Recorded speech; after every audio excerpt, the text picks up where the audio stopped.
Hello everyone, welcome back to CAMNES Studio. Today we're going to take a look at a very special tomb. I'm sure most of you think that the Great Pyramid of Giza, the one built by Khufu, is the largest tomb in the world. Well, you're wrong. Let's go.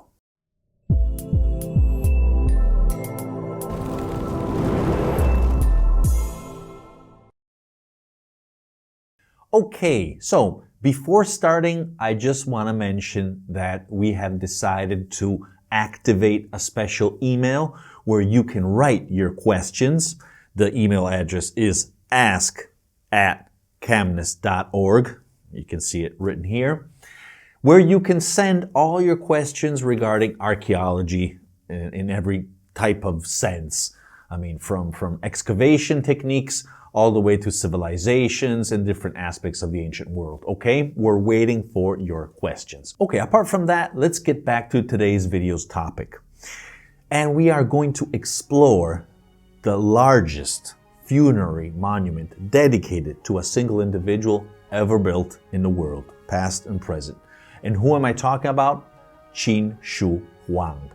And he is the founder of the Qin dynasty, whom created the first empire, who reunited all together the different countries that will form what is known today as China. Most of it, not all of it, clearly. In any case, he was the first with his dynasty, the only Qin dynasty, who reunited all this huge territory. And Qin gave the name also to China. Yes, exactly. But he's also renowned for other amazing, incredible projects, we could call them.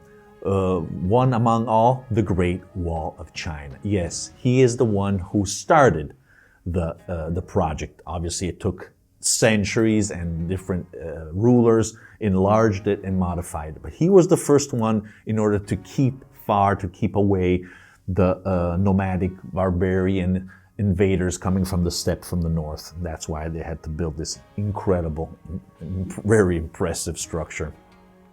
And he was emperor at the end of the 3rd century before Common Era. We know exactly the date, 221 to 210. Unfortunately, already after 4 years, his empire crumbled apart. But nevertheless, what he achieved was truly incredible. And apart from that, we know now that he also created this humongous, gigantic mausoleum, this huge funerary complex, already much before his dynasty was in power and was ruling all over China. Well, what is going to be called China in the future. Actually, already in 246, he started the construction of his tomb, which is something typical actually in the past, in antiquity. Everyone always was thinking during his life to his afterlife. So therefore, the tomb was very important. And the dimensions of the complex, of the whole complex, are truly impressive. We're talking about 56 square kilometers, which roughly are 22 square miles. I mean, you guys, this thing is truly mastodontic. The mausoleum raised very close to the ancient capital, Chang'an, today's modern Xi'an. And what raises next to Xi'an? Maybe you've already heard this name, because actually it is quite famous for another very important discovery, which is perfectly combined, intermingled, completely linked to what we are discussing today. What am I talking about? Once again, the terracotta, or terracotta in Italian, army. Oh yes, that is just a single little part of this huge complex. As we all know, in 1974, just by a few farmers digging a well, discovered this incredible one, the first of 3, but there may be even more, huge pits containing, they think, around 8,000 terracotta, which means ceramic, more or less, soldiers, together with their horses and perfectly armed. I mean, most of them had bronzed army weapons, which we're talking about 40,000 weapons along with the different soldiers. What is amazing is that each soldier, maybe sometimes you've noticed this, maybe not, because a lot of times they just show pictures of the entire area, the vastity of this large army. Each of them is completely different one from another, mainly the face. The body, just a few aspects, but the face, each one is different one from another, which it's probably connected to the fact that they inspired the artists that made these, that molded these statues, were inspired, copied the true army that defended Qin, and that was supposed to defend them also in their afterlife. That's probably the role of this huge army in front of the funerary tomb, the chamber itself. Actually, it's quite distant.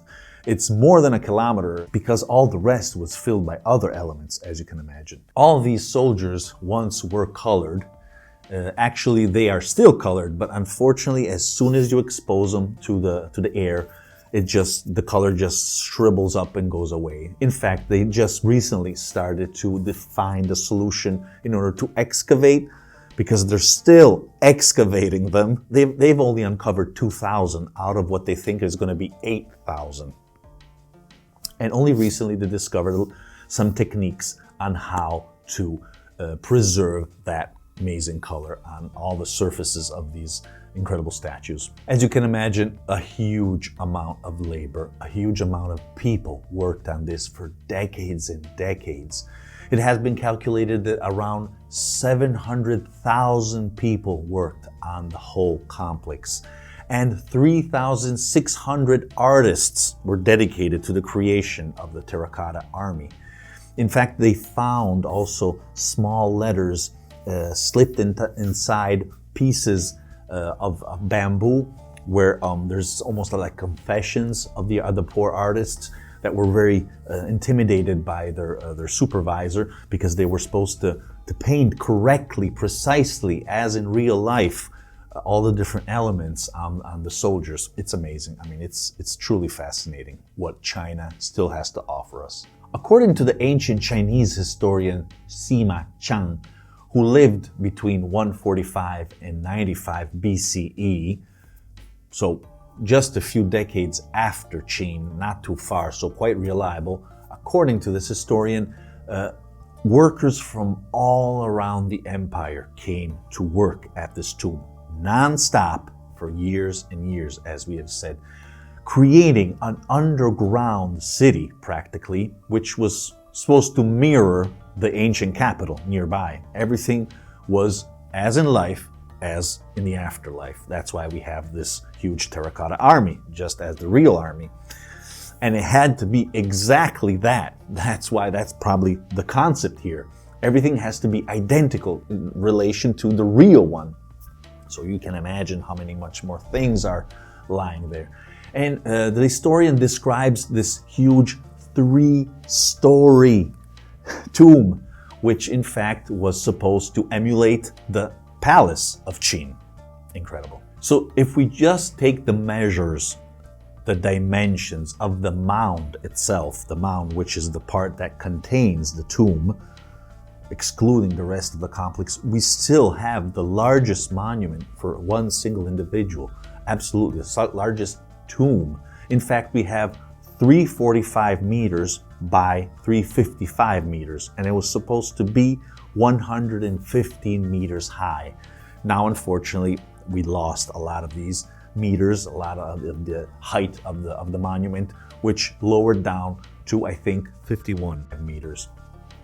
And if we compare this, for example, to the Great Pyramid, which is 146 by 230 meters, practically half, not even, what is the one of Qin, we really can understand how enormous was this piece of architecture, the concept, the project, the amount of people involved in such an incredible thing.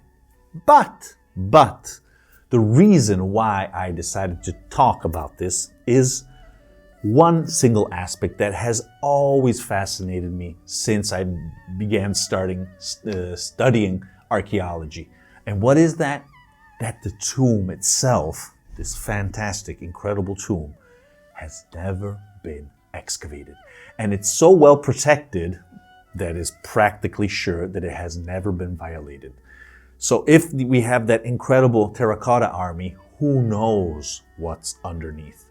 Actually, we do have an idea, and afterwards I'm going to read you a passage of that historian of Xi'an.